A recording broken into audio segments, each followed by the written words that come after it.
الله أكبر الله أكبر. Assalamu alaikum.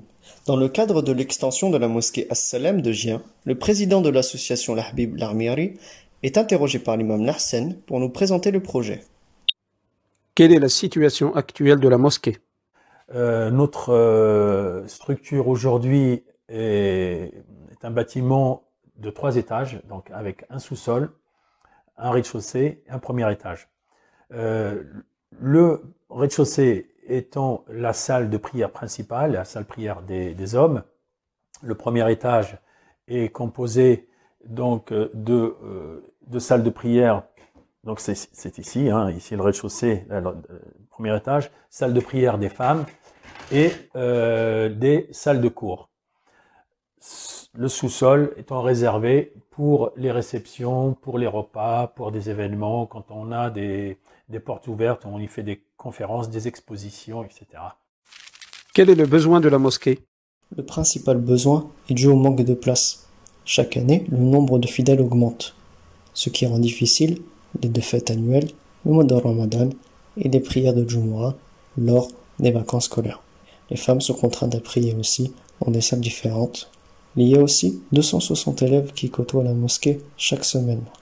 La mosquée n'a pas les capacités de les accueillir comme il se doit et doit mettre en place des classes provisoires mal isolées. Pouvez-vous nous présenter le projet?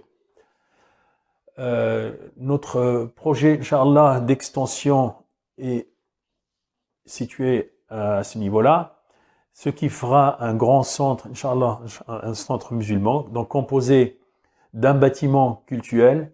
Ici, on a l'extension de la mosquée à travers une grande salle de prière qui sera au rez-de-chaussée. Et à l'étage, on a des salles d'enseignement, aussi bien culturelles, donc d'enseignement de la religion, de l'éducation islamique, de le Coran, mais aussi de la langue arabe. Ce qui permettra, Inch'Allah, de donner un peu plus d'espace aux mamans, donc aux sœurs au premier étage, puisqu'on va récupérer 2 classes pratiquement qui seront transformées, ou plutôt qui seront agrandies avec la salle de prière actuelle. On aura une salle de cours dans ce bâtiment-là. Et toutes les activités d'enseignement seront dispensées dans le nouveau bâtiment, dans lequel on aura aussi un office donc, pour pouvoir permettre de préparer des repas. Comme là, nous sommes en plein ramadan. Et quand le ramadan arrive, nous préparons les repas dans le sous-sol, dans une cuisine qui est, alhamdoulilah, bien adaptée, mais qui reste malgré tout un peu exiguë pour tout ce qu'il y a à faire. Donc là, on prévoit pour préparer des repas pour les nécessiteux et puis pour les personnes qui sont de passage, etc. Une grande cuisine. Il y a un grand hall ici avec une cafétéria aussi qui sera installée. Pareil, pour éviter qu'on ait des choses à aller descendre, chercher au sous-sol. Et on préparera donc les repas ici qui seront pendant le ramadan distribués, qui seront plutôt offerts dans ce bâtiment-là, dans cette salle qui sera transformée pour, à ce moment-là, juste pour les repas. Pouvez-vous nous préciser quelle est la dimension culturelle, ou plutôt l'apport culturel de ce projet? Ce projet, il a aussi cette dimension, c'est-à-dire de mettre en avant la culture musulmane dans sa globalité et en particulier toute la culture, enfin tout ce que la culture musulmane a apporté à la civilisation humaine. Donc nous avons eu l'occasion déjà de le montrer, de le faire, de le partager à plusieurs reprises, en mettant en place des expositions qu'on va chercher sur la région parisienne, et en invitant aussi des personnalités, en mettant en place des tables rondes sur des thématiques. Et cette salle a aussi vocation, bien sûr, à offrir, je dirais, aux habitants de Gien, et surtout ceux qui fréquentent la mosquée et qui n'ont pas l'occasion d'aller dans des expositions, que ce soit ici, dans le Loiret ou sur Paris, d'apporter ces expositions qui restent bien sûr dans le cadre de ce que autorise notre religion. C'est tout à fait, voilà, c'est le minimum. l'offrir à nos frères et nos sœurs, mais aussi à nos concitoyens, à nos amis d'autres confessions qui nous rendent des visites régulièrement lors des portes ouvertes, lors des kermesses. Et puis, nous avons aussi un contact avec nos frères chrétiens qui, dans l'année, cette année, confinement oblige, pas de rencontres interreligieuses. Dans le cadre de ces rencontres, nous les invitons aussi pour un iftar en commun. Quel est le montant récolté?